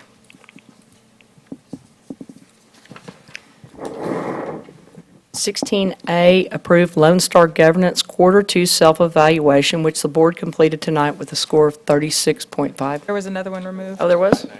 Oh, 9I. 9I, that's right. Excuse me. Moving back to 9I, approve Fort Worth ISD Board Committees for the 2017-18 school year. Moved by Mr. Ramos, seconded by Dr. Sims. Ms. Paz? Okay, so I wanted to have this removed because, well, for a couple of reasons. First of all, we are adding a facilities and or a finance and bond committee, which I'm going to vote to approve the committees. I have a lot of concerns about a finance committee, and especially if that finance committee is tasked with addressing issues related to our budget. Board policy states that the budget committee exists, or it is created by the board as a whole. And that is a very important job for our board to do. And I know that to pass it off on committee work would be probably easier. But it also, I think, will create bigger problems when it comes time to actually vote for the bond. I think that this is not the bond, the budget. I think that developing the budget is something that we as a board have to share. But with that said, I'm going to vote for it because I've now set that expectation. And additionally, I would like to just remind our colleagues and everyone who chairs committees that board policy and Lone Star governance says that committees that exist are there to advise the board. So the committee is supposed to hear feedback from faculty and staff and then bring that information back to the board through resolutions and reports. It is explicitly not to advise staff. Anytime a committee meets to tell staff what to do, they are violating board policy. And I don't know that that's happening, but I feel like it's important to be pointed out. And we also have a lot of inconsistencies with our committees.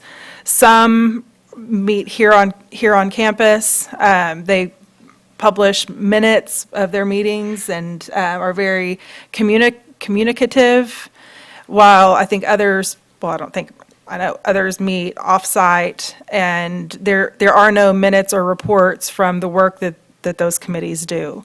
And please don't think that I am insinuating anything less than good intentions from our committees. I know that they're trying to work and take a lot of burdens off the board from just having to go through kind of menial tasks. But I just want it to be something that we are all cognizant of moving forward. And I'd like to see more consistency with our committees moving forward. Thank you, Ms. Paz. Trustee Norman Robbins, please. Thank you, President Jackson. I'm opposed to this primarily because I try to pattern all my board governance after CRSS training, and CRSS has stated that they do not feel it's in a board's best interest to have many, many, many committees. And in the case of the bond committee and the finance committee, I think they're so important that they should be a committee of the whole, which is the way we've always handled it in the past. So I'm opposed to this, particularly those two committees, and I will vote against it. Thank you. Trustee Moss? President Jackson, I was part of the group, I think, looking at the committees, but when you talk about the finance and the bond committee together at one time, I thought it was finance separate with Dr. Sutherland as chair. But you have finance bond, and so the chair is, I guess you're co-chairing CB, Judy Needham, CF. So it's gonna be two committees. You have chair of finance, you have Dr. Sutherland, CF, Judy Needham, CB. So Judy is chairing the bond portion, and Dr. Sutherland chairing the finance, because you have them both here, finance/bond. Yes, we do. Dr. Sutherland requested a finance committee.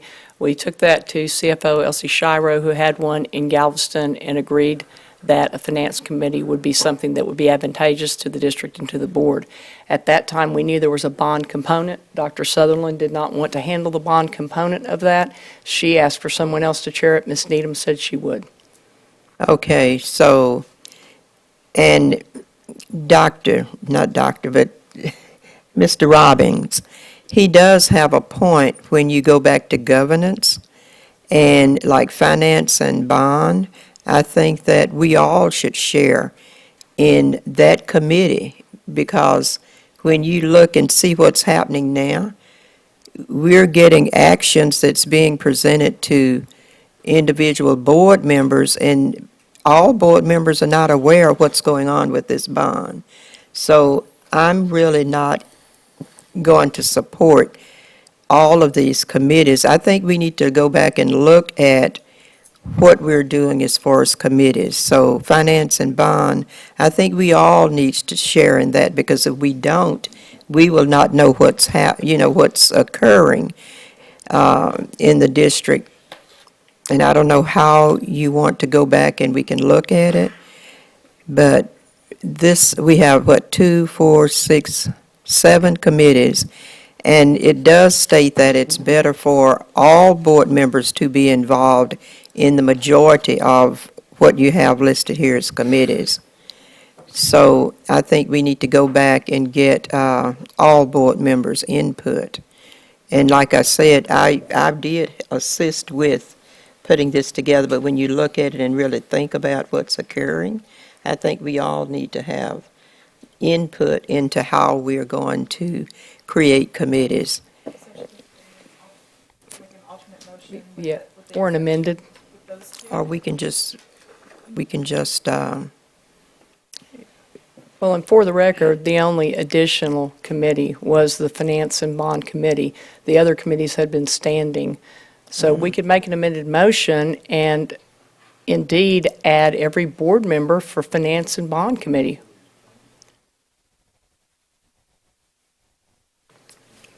Mr. Ramos has the motion on the floor. You want to make Yeah, I'd like to withdraw my motion. Okay. Do we have a motion with, I'll make an alternate motion. Ms. Paz has an alternate motion? I would like to make a motion to approve Fort Worth ISD board committees for the 2017-18 school year, with removing the committee for finance and bond from the proposed calendar. Ms. Paz moved the motion. Ms. Moss has seconded it. Dr. Sutherland has asked to speak. Well, I'm not going to get into a lot of detail over this, but if I'm not mistaken, we are the only major school district in Texas that doesn't have a finance committee. And as a consequence, we have limited review over the budget. And like I said, I don't know of any other major district that doesn't have a finance committee. So what happens when you don't have a committee, you cede all the control to the staff. And it's my view, and has been for some time, that we need to have more input. It should be done in advance, out of the way. It's unthinkable to me that this board would continue operating without a finance committee or a bond committee.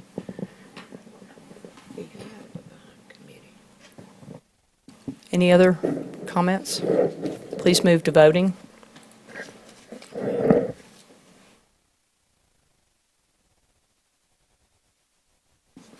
And the motion moves 4 yea, 3 nay. Now, who's missing?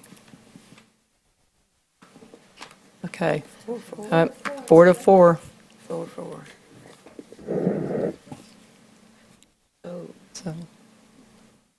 So it prevails. Person that made the motion win. Go. What did you say? I didn't hear what you said before. Okay.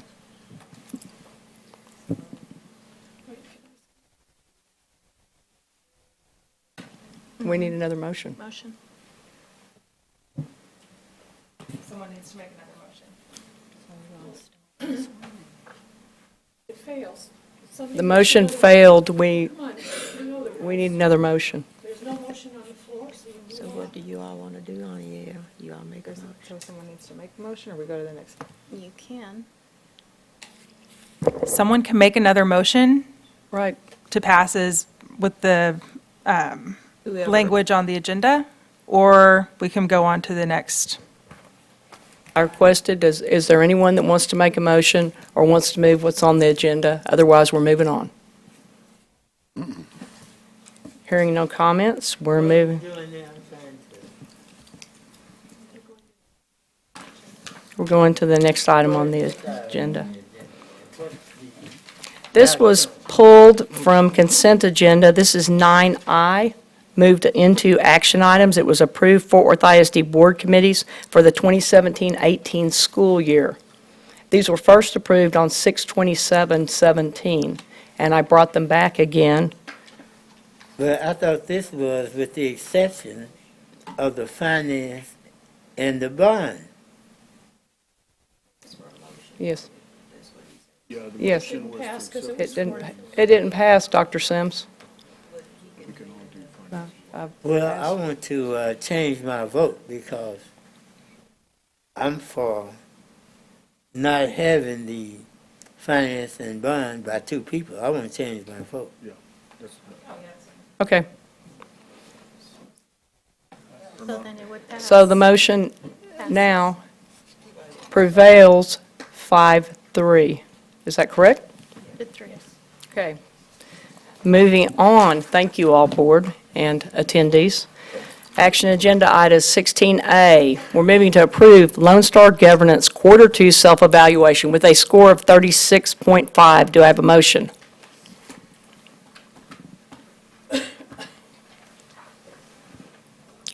Mr. Robbins with the motion, Dr. Sutherland with the second. Any discussion? Hearing none, move to voting, please. The motion passes unanimously. 16B, approve ordinance adopting 2017-18 tax rates. Mr. Ramos, do you have a motion? Thank you.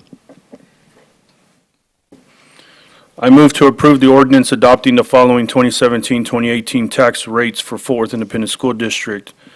An ad valorem maintenance and operations tax rate of $1.06 per $100, valuation of property, and an ad valorem interest and sinking tax rate of $0.29 per $100, valuation of the property for a total tax rate of $1.35 per $100, valuation of property as more fully outlined in the ordinance adopting the district's 2017-2018 tax rates made a part of the minutes of this meeting. Do we have a second? Second is by trustee Louis Vanos. Any discussion? Hearing none, move to voting. And the motion is unanimous.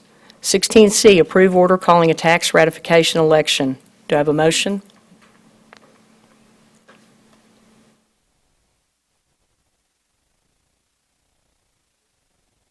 Moved by trustee Christine Moss, seconded by Ashley Paz. Do we have any discussion?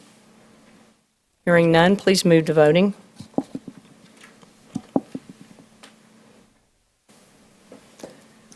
The motion passes unanimously. 16D, I move to table calling a bond election to the next board meeting on August 21st, which is Monday.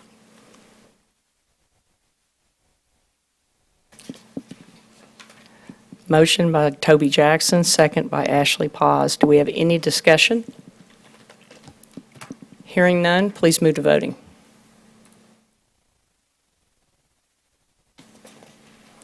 And we've passed unanimously. 17, comments.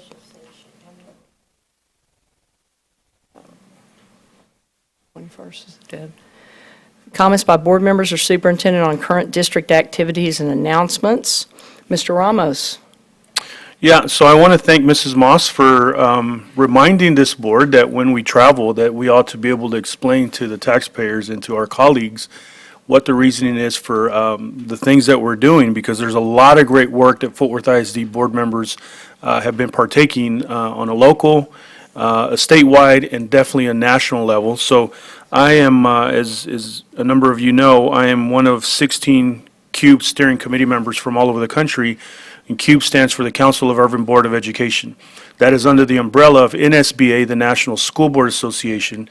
So that's NSBA on a national level, creating an entire equity division, which has the National Hispanic Council, the Black Council, the Native American Council, and CUBE.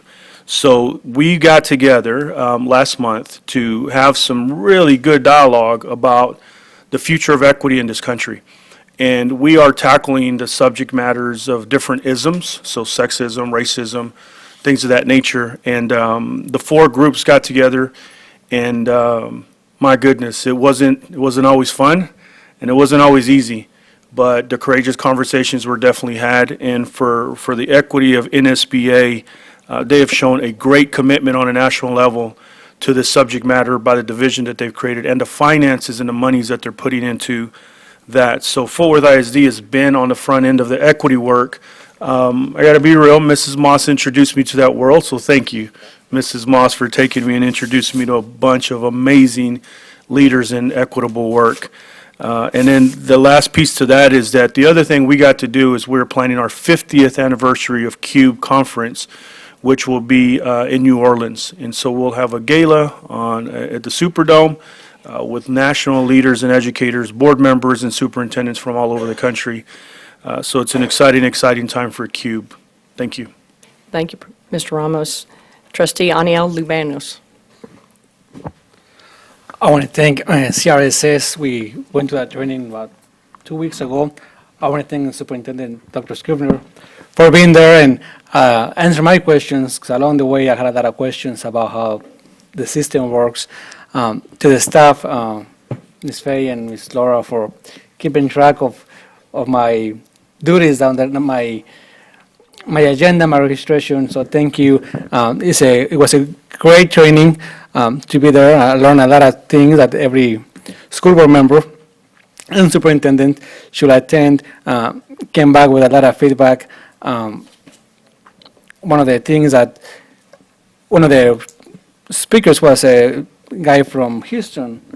They talk about the demographics of Houston, and same demographics in Houston are same ones here. So hopefully we can invite that speaker to forward to show the community the real demographics on how that is changing and affecting the way we do things. Thank you. Thank you. Ms. Paz, do you have some comments on the Great City Schools Summer Executive Committee meeting? I do. Like Mr. Ramos serves as our district representative to the Council of Urban Boards of Education and on their steering committee. I serve as the district representative for Council of the Great City Schools and on their executive committee. We just had a couple of weeks ago our summer executive committee meeting in Portland, Oregon, where all 24 members of the committee came together to talk about some of the work that the council is doing on research initiatives and how they're able to support school districts like Fort Worth ISD. So I was able to bring back with me data and research for issues like data that is comparative to other urban districts across the country, as far as that look at different academic KPIs, and then there's also another report that looks at managerial KPIs. So it compares how we're spending money on different things compared to other districts. So it's all very valuable information. But more importantly than that, they were able to give us a lot of great resources when it comes to the equity work that we're doing in Fort Worth ISD, specifically data and research about our practices and academics that are broken down by racial group and how many African American and Hispanic students are taking advanced classes, taking AP tests, how many are passing those classes and those tests. So very, very good information there. Also, we have been working on developing different frameworks for curriculum for English language learners. Just in December, we launched a new framework that gives for districts to develop a more rigorous mathematics programs for English language learners. And there's also, yesterday, as a matter of fact, they just launched a joint procurement program with Los Angeles Unified School District leading the charge and other urban districts kind of following suit to influence textbook writers and curriculum developers to deliver better higher quality, more rigorous resources and curriculum, and give us better materials for bilingual students across the board, not just up until fifth grade, but into high school as well. So lots of really good information. If I went over everything, we would be here all night, so I'm not going to, but if anyone would like, has questions about that or would like me to share those resources, I would be happy to do so if you just send me an email. Thank you, Ms. Paz. Finally, Trustee Christine Moss.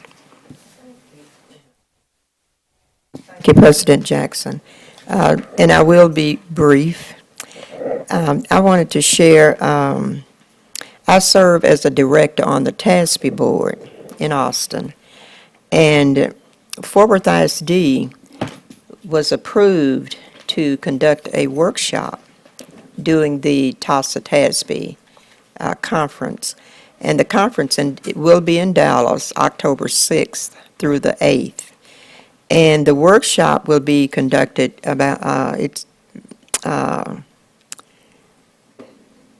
not board president, I was getting, Mr. Ramos will be conducting the workshop, equity workshop, and it's through the equity committee. And so we will, as the time draws near, we will give you the information so that you will be able to attend and support Mr. Ramos and the group, the equity committee, while we conduct the workshop in Dallas. It's been a while since Fort Worth ISD submitted, so I'm glad that we were approved. Also, as a director, I serve on the legislative committee. And many of you I've contacted during this legislative session, but I just want to say thank God it is over Thursday. And I know I have bugged, my colleagues on the board because I always forward and share the legislative information, what the legislature's doing, and all of the updates so that we can stay abreast of the occurrings and the laws and like that. But I just want to say thank you to the colleagues on the board for allowing me to be part of TASB and for allowing me to participate in meetings and traveling like Mr. Ramos stated, because I travel to Austin for those meetings. And I travel also for the Texas Caucus of Black School Board members. As president-elect, I served on that board, and I will take office doing TASA TASB in September. So you will be hearing more about my presidency with the caucus. Thank you. Thank you, Trustee Moss. And finally, this evening, we have 12,000 employees in this district, and everybody knows everybody. And I'd like to ask for all of us to take a moment and pause, because we need to remember 3 of our fallen comrades who passed away recently. Each one was taken from us prematurely, and each was uniquely dedicated to our mission of preparing all students for success in college, career, and community leadership. I'm going to hand this off initially to Dr. Sutherland, and she's going to talk about her coach from John Church from Southwest High School. Dr. Sutherland? Thank you, Principal Jackson, President Jackson. John Church had been at Southwest High School for 20 years. A few days ago, while he oversaw this cross-country team from both Southwest and South Hills on an early morning run, he suffered a medical emergency. The students with him heroically did all that they could to keep him going, including administering CPR, calling 911, and directing paramedics to his location. Responding firemen and EMTs complimented South Hills students for the maturity and knowledge they demonstrated in handling this incident. But despite all these efforts, John passed away. He touched countless lives and impacted many students during his total 26 years in the district. Thank you, Dr. Sutherland. Brian Sinclair is our second employee. He served as a STEM coordinator for the Fort Worth ISD. He worked for the Project Lead the Way initiative. He was a kind, soft-spoken gentleman who was also a gentle man. He leaves behind his wife, Donna, and 2 young daughters. Third individual is Nancy Hawa, an individual I've known for over 30 years. She worked in the medical industry, and she left because she wanted to teach. She served 17 years at Meacham and 2 years at Eastern Hills High School. She was beloved by every colleague that she knew, and she was an avid fan of music and our students. We will miss her very much. Could we have a moment of silence to honor their memory and their contributions to the Fort Worth ISD? Thank you, and would you please also remember their families in your thoughts and prayers? We're adjourned.